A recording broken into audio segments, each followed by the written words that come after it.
1820, a Scotsman named Gregor McGregor self-proclaimed himself the prince of a fictional country he named Poyais, located in North America. After returning to Great Britain, he began aggressively selling land in Poyais, amassing considerable wealth. However, when 200 British citizens crossed the sea to settle in their promised land, they found nothing but mosquitoes, malaria, and dysentery. Of those 200 hopeful settlers, only about 20 survived. This is the story of Gregor McGregor of the Clan Gregor, an adventurer, a master of marrying for advantage, and one of the most legendary con artists in human history. Chapter 1. The Gregor Clan. Gregor McGregor was born on December 24, 1786, in Glen Hill, Scotland. His father, a captain in the British East India Company, was a descendant of the Gregor clan. This clan, sometimes referred to as the McGregor clan, was a prominent Scottish group, believed to have Celtic royal lineage. Among its notable members was Rob Roy McGregor, a famed Scottish hero who fought against Duke Monroe. Intriguingly, Rob Roy was Gregor McGregor's great-uncle. And yes, before we proceed, Conor McGregor also claimed descent from this clan. Little is known about Gregor's early years, except that his father died early and his mother raised him and his sisters with the help of relatives. At 16, already a strapping young man, he joined the British Navy and was stationed in Gibraltar. He served in the Navy from age 16 to 23, a period that overlapped with the Napoleonic Wars. A significant event in this phase of his life was his marriage to Maria, the daughter of a Royal Navy admiral who was related to 2 generals and a British Parliament member. With his wife's fortune, Gregor ascended to the rank of captain, in an era where military ranks could be purchased. It is estimated that Gregor McGregor paid about £900 for his captaincy. As a captain, McGregor began to show interest in the ceremonial aspects of the rank: uniforms, medals, insignias. This would significantly influence his future. However, his military career ended abruptly in 1810. After being assigned to Portugal, he had to leave the Navy due to disputes with superiors. Following his departure, his battalion distinguished itself in the Battle of Albuera, Badajoz, earning the nickname Diehards. This presumably affected him, as he longed for fame and recognition. Subsequently, Gregor settled in Edinburgh with his wife, trying to integrate into high society and self-proclaiming himself a colonel, a rank he never achieved. After some time, they moved to London, where he declared himself Sir Gregor McGregor, Baronet, a title he did not hold. There, he falsely claimed to have inherited the leadership of the Gregor clan and fabricated connections with nobles, dukes, earls, and barons, and in London, he was believed. Gradually, he gained respect in London's high society. Everything was going well until his wife Maria died, taking with her his main source of income. This posed a dilemma. Seeking another wealthy woman would mean losing the support of Maria's powerful family, but he was also unwilling to return to Scotland to live as an ordinary farmer. One day in London, a celebrated man, admired and respected by the elite, arrived, capturing everyone's interest. He was Francisco de Miranda, the revolutionary general from Venezuela, known for his fight for Venezuelan independence against Spain. During this time, the Spanish-American Wars of Independence were unfolding, pitting royalists, who favored remaining under Spanish monarchy, against revolutionaries seeking independence for new states. All this occurred parallel to the Napoleonic Wars, an era of constant turmoil. In London, it is believed Gregor McGregor met Francisco de Miranda, inspiring a bold idea in him. He thought that by venturing into the exotic New World, he might one day return to British high society with a reception similar to Miranda's. Thus, selling a small Scottish estate inherited from his father, McGregor embarked on a journey across the sea in search of fame and glory. Just like me, who's chasing fame and glory, but I can only achieve it with your help. Subscribe and turn on notifications so you don't miss the upcoming videos I'm going to release. Chapter 2. Adventure in America. In 1812, Gregor McGregor landed in Caracas, Venezuela, during a critical time for Francisco de Miranda's revolutionary government, which was weakening under the advancement of the Spanish Royalist Army. McGregor presented himself to Miranda, offering his services. Aware that his opponents were monarchists, he stopped claiming his non-existent baronet title, but continued to call himself Sir Gregor, asserting that he had been knighted in the Portuguese Order of Christ during his time with the British Navy in Portugal. He also claimed to have been a member of the famous Diehards battalion, although he had left before they earned that nickname. Miranda, it seems, believed his story and granted him command of a cavalry battalion and the title of colonel. McGregor also married Josefa Aristeguieta y Lovera, a cousin of Simón Bolívar from a prominent Caracas family. This marriage helped him rise to the rank of brigadier general. While in Venezuela, McGregor experienced both military successes and failures, but he particularly stood out in 1816 during the Retreat of the 600.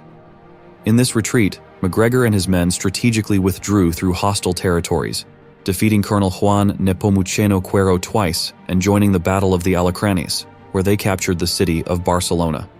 This was the moment when McGregor proved his military prowess, leading Simón Bolívar to promote him to division general and honor him with the Order of the Libertadores. Later, McGregor traveled to the United States, where he gathered hundreds of men for an expedition to Florida. Needing funds, he sold land bonds promising fertile lands in Florida, committing to return the money with interest if the mission failed. With $160,000 raised, he set off for Florida, only managing to seize a small island called Amelia, defended by 51 Spaniards. There, he proclaimed the Republic of Florida and named himself president. He unsuccessfully attempted to impose taxes on local pirates. When Spanish forces prepared to attack the island, McGregor abandoned it, leaving his men under the command of Jared Irwin without pay and not returning the money to investors. The island was eventually taken over by a French privateer after Irwin defeated the Spaniards. McGregor continued his adventures, heading to Panama with 500 men. In Portobello, he ordered 200 men to fight while he observed from his ship. After defeating the Spanish, McGregor entered the city, proclaiming his victory. However, instead of advancing towards Panama City, he stayed in Portobello, indulging in leisure. Unprepared for defense, he was caught off guard by a Spanish attack. McGregor escaped by throwing his bed out of a window onto the beach, jumping onto it, and then swimming to his ship, where he was rescued by an officer, once again leaving his men at the mercy of the enemy. Following his exploits in Panama, Gregor McGregor continued his quest to enhance his legend through both feats and fabricated stories and titles. He spread the rumor that one of his ancestors from the Gregor clan had emigrated to America and married an Inca princess, thus claiming descent from that nobility. He self-styled himself as His Majesty the Inca of New Granada, and interestingly, according to historian David Sinclair, McGregor's unusually dark complexion for a Scot made this story more believable. In Riohacha, another port where McGregor made his mark, he repeated his pattern, abandoning his men when the situation became difficult. However, this time his deceptions and betrayals had consequences. Simón Bolívar, seeing him as a traitor, put a price on his head and ordered that he be hanged if he ever set foot again on South American soil. Thus, the glory McGregor had sought in his own way faded away. Stripped of his fictitious titles and with his reputation in ruins, Gregor McGregor disappeared from the scene, leaving behind a story marked by audacity, adventure, and excess. Chapter 3. Poyais.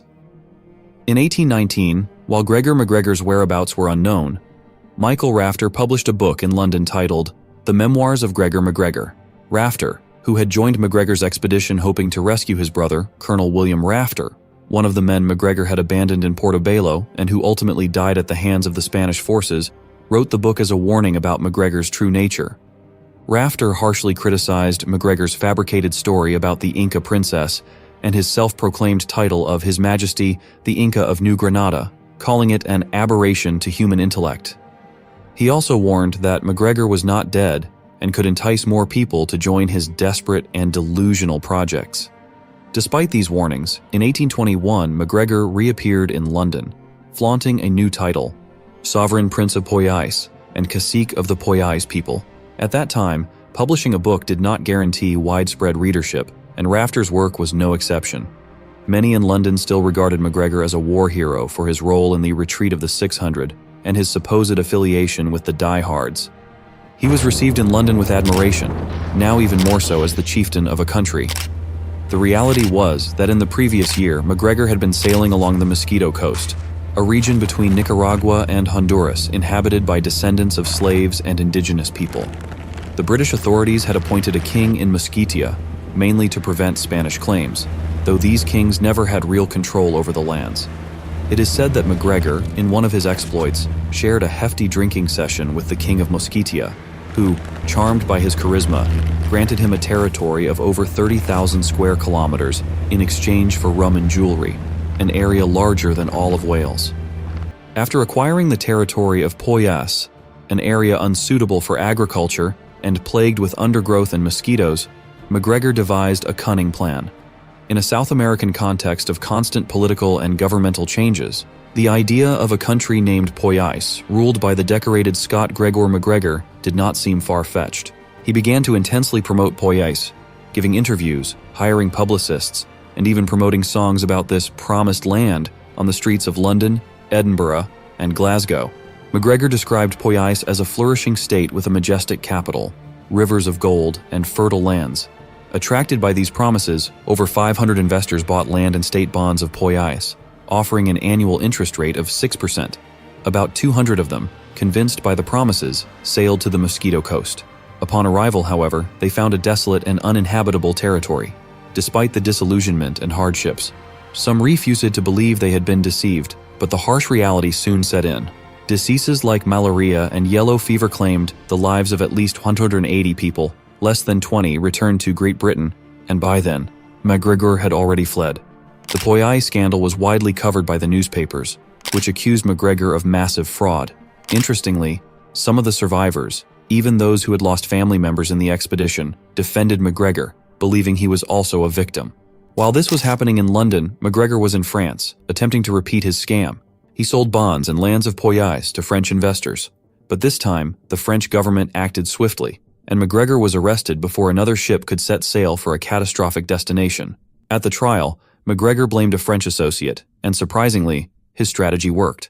Back in London, McGregor tried to replicate his scam, but with less success. In 1838, he ceased his attempts, and a year later, following the death of his wife Josefa, he returned to Venezuela. There, he regained his military rank and lived as a pensioner until his death at the age of 58 in Caracas, Venezuela. His life, marked by deceit and audacity, left a legacy of incredible stories and a warning about the dangers of gullibility and unchecked ambition. Gregor McGregor was a scoundrel who managed to escape justice, something that can't be said for Bernard Madoff, the world's greatest swindler. Here's his story. Like this video if you found it interesting, subscribe, and remember to leave your comment or suggestion. Thank you for being part of this community.